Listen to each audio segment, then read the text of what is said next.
समय के साथ साथ राजा कृष्णदेव राय की माता बहुत वृद्ध हो गई थी। एक बार वह बहुत बीमार पड़ गई।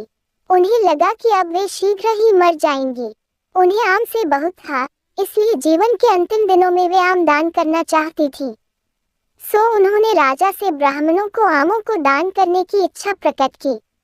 वह समझती थी कि इस प्रकार दान करने से उन्हें स्वर्ग की प्राप्ति होगी।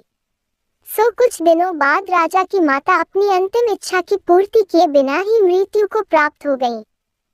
उनकी मृत्यु के बाद राजा ने सभी विद्वान ब्राह्मणों को बुलाया और अपनी मां की अंतिम अपूर्ण इच्छा के बारे में बताया।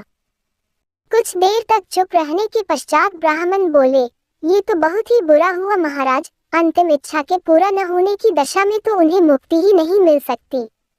वे प्रेत योनि में भटकती रहेंगी। महाराज, आपको उनकी आत्मा की शांति का उपाय करना चाहिए। तब महाराज ने उनसे अपनी माता की अंतिम इच्छा की पूर्ति का उपाय पूछा। ब्राह्मण बोले, उनकी आत्मा की शांति के लिए आपको उनकी पुण्यतिथि पर सोने के आमों का दान करना पड़ेगा। अतः राजा ने मौ की पुण्यतिथि पर कुछ ब्राह्मणों को भोजन के लिए बुलाया और प्रत्येक को सोने से बने आम दान में दिए। जब तेनालीराम को ये पता चला तो वह तुरंत समझ गया कि ब्राह्मण लोग राजा की सरलता तथा भोलेपन का उठा रहे हैं। सो उसने उन ब्राह्मणों को पार पाने की एक योजना बनाई। अगले दिन तेनालीराम ने ब्राह्मणों को निमंत्रण पत्र भेजा। उसमें लिखा था कि तेनालीराम भी अपनी माता की पुण्यतिथि पर दान करना चाहता है, क्योंकि वह भी अपनी एक अधूरी इच्छा लेकर मरी थी।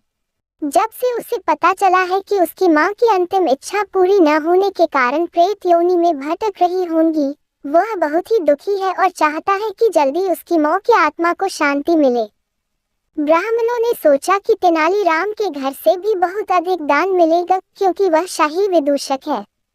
सभी ब्राह्मण निश्चित दिन तेनालीराम के घर पहुंच गए। ब्राह्मणों को स्वादिष्ट भोजन परोसा गया।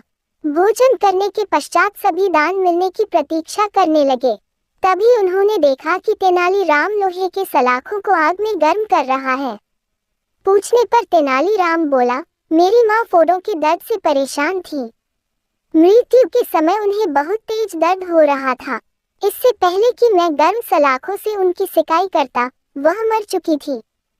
अब उनकी आत्मा की शांति के लिए मुझे आपके साथ वैसा ही करना पड़ेगा जैसी कि उनकी अंतिम इच्छा थी। ये सुनकर ब्राह्मण बौखला गए। वे वहां से तुरंत चले जाना चाहते थे।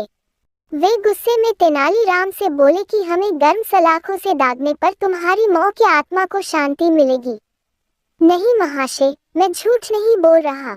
यदि सोने के आम दान में देने से महाराज की मौ की आत्मा को स्वर्ग में शांति मिल सकती है, तो मैं अपनी मौ की अंतिम इच्छा क्यों नहीं पूरी कर सकता। ये सुनते ही सभी ब्राह्मण समझ गए कि तेनालीराम क्या कहना चाहता है। वह बोले, तेनालीराम, हमें क्षमा करो। हम वे सोने के आम तुम्हें दे देते हैं, बस तुम हमें जाने दो। तेनालीराम ने सोने के आम लेकर ब्राह्मणों को जाने दिया, परंतु एक लालची ब्राह्मण ने सारी बात राजा को जाकर बता दी। ये सुनकर राजा क्रोधित हो गए और उन्होंने तेनालीराम को बुलाया। वे बोले, तेनालीराम, यदि तुम्हें सोने के आम चाहिए थे तो मुझसे मांग लेते। तुम इतने लालची कैसे हो गए कि तुमने ब्राह्मणों से सोने के आम ले लिए। महाराज, मैं लालची नहीं हूँ, अपितु मैं तो उनकी लालच की प्रवृत्ति को रोक रहा था। यदि वे आपकी मौ की पुण्यतिथि पर सोने के आम ग्रहण कर सकते हैं, तो मेरी मौ की पुण्यतिथि पर लोहे की गर्म सलाखें क्यों नहीं झेल सकते। राजा तेनालीराम की बातों का अर्थ समझ गए। उन्होंने ब्राह्मणों को बुलाया और उन्हें भविष्य में लालच त्यागने को कहा।